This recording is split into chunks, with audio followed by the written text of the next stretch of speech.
Franchement, s'il y avait un moment où faire une sponsor pour un VPN, avec la promesse d'accéder au contenu en ligne de n'importe où, c'était bien maintenant. Bonjour à tous, c'est Deru et bienvenue pour une nouvelle vidéo.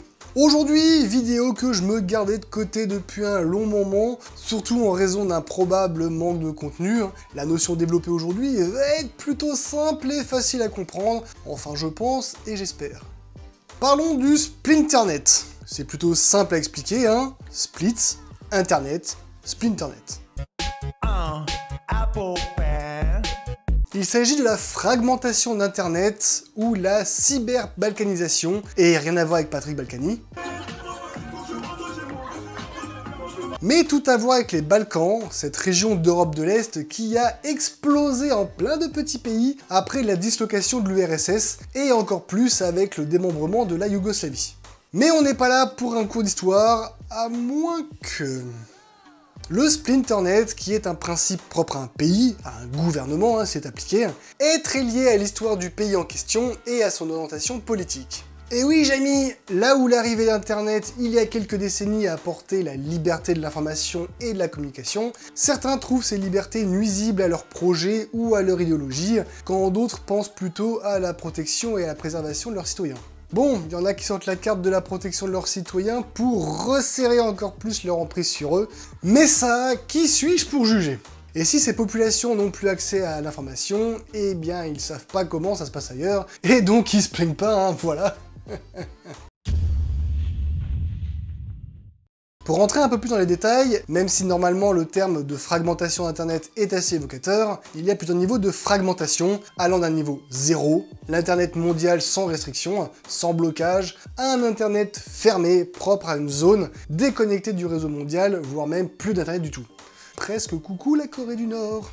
En passant par divers stades.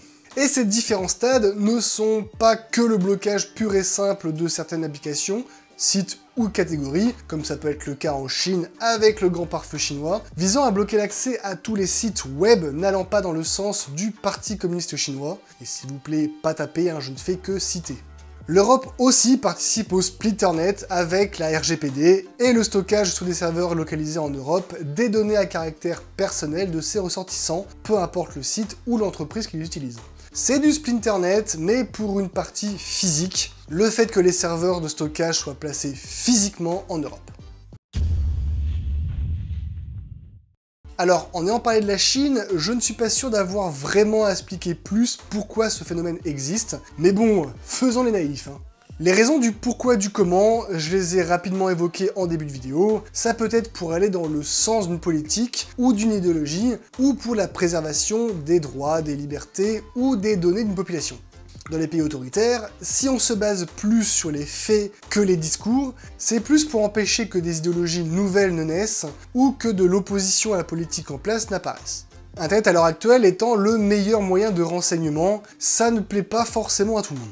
Pour l'Europe, avec la RGPD, le but, même si je sais qu'il y en a qui vont remettre ça en cause, et surtout sans preuve, c'est de mettre en place un cadre réglementaire pour les données personnelles des Européens et encadrer l'utilisation qui en est faite partout dans le monde, que ce soit par les entreprises européennes ou pas, mais également par les administrations, et je pense même par des particuliers, parce que la RGPD évoque les cas d'usage et comment utiliser des données à caractère personnel, mais j'ai pas souvenir qu'elle évoque qui doit les traiter.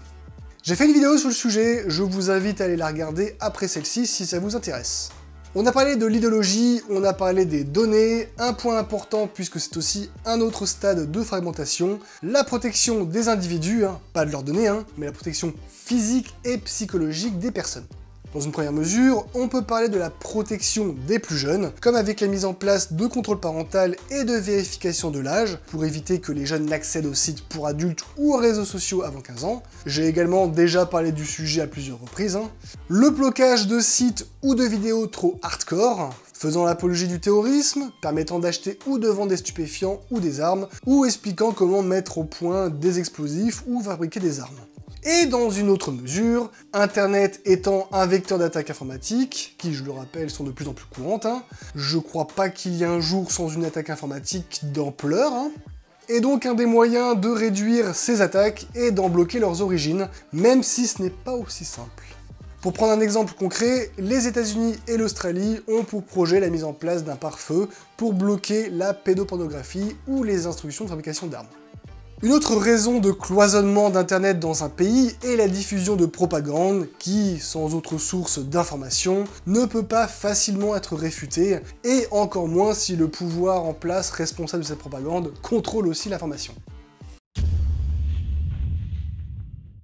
Bien entendu, le splinternet, ce cloisonnement de l'internet d'un pays, voire même la mise en place d'un réseau fermé, inaccessible depuis un autre pays, rendant l'accès à internet mondial impossible, et là vous pouvez toujours essayer d'utiliser NordVPN, ça marchera pas, n'est pas sans conséquences. Déjà, le repli et le renfermement sur lui-même que s'inflige un pays voulant surcontrôler et surfiltrer l'information accessible depuis son territoire, alors que de base, Internet a été mis en place pour faciliter l'échange et la communication entre les peuples, avant de servir à partager des vidéos de chats et du porno. Exemple avec la Russie, qui commence tout doucement à mettre en place un réseau parallèle à Internet, Runet, avec son propre moteur de recherche, ses réseaux sociaux, ses messages électroniques, qui pourrait voir le pays se couper totalement d'Internet dans les prochaines années. Même dans le cadre de la RGPD ou du blocage de sites ou catégories de sites en fonction des pays, dans l'idée de protéger les gens, certaines personnes crient à l'atteinte à leur liberté et à la mise en place de restrictions dignes d'un état policier, alors que la plupart de ces restrictions existent déjà en dehors d'Internet, comme le contenu pour adultes interdit aux moins de 18 ans, ou l'interdiction de faire l'apologie du terrorisme ou de menacer quelqu'un. On ne cherchera pas en conclusion à savoir si le splinternet est une bonne chose ou non, je vous laisse libre de penser ce que vous voulez, bien qu'à titre personnel, je suis d'avis qu'aucun individu n'a le droit d'imposer des informations contrôlées et filtrées à d'autres, et que tout le monde devrait pouvoir avoir accès à des données et à des connaissances du monde entier, dans la limite où ces données ne portent pas atteinte ou préjudice à d'autres. Mais ce n'est que mon avis. Je vous renvoie encore une fois à de précédentes vidéos, tout est lié, toutes les vidéos sont interconnectées. Internet n'est pas et ne doit pas être un no man's land sans foi ni loi où tout est permis. Au risque de me répéter, l'origine d'Internet, ARPANET, avant que ça parte en couille, était militaire et scientifique, et on n'y faisait pas ce qu'on voulait. Et techniquement, l'Internet actuel repose sur des infrastructures privées, et en plus de ça, ça ne dispense pas des lois appliquées dans les pays dans lesquels vous êtes.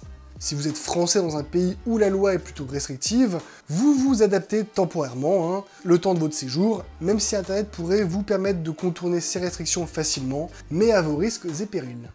J'espère que cette vidéo vous aura plu, si c'est le cas n'hésitez pas à vous abonner, si ce n'est pas encore fait, à partager la vidéo pour qu'elle soit vue par un maximum de monde, à cliquer sur le pouce en l'air, à laisser un commentaire si vous avez une question ou une remarque, et à me rejoindre sur les réseaux sociaux. Sur ce, je vous souhaite une bonne nuit, bonne soirée, bonne journée, et n'oubliez pas, la sécurité est l'affaire de tous. Ciao!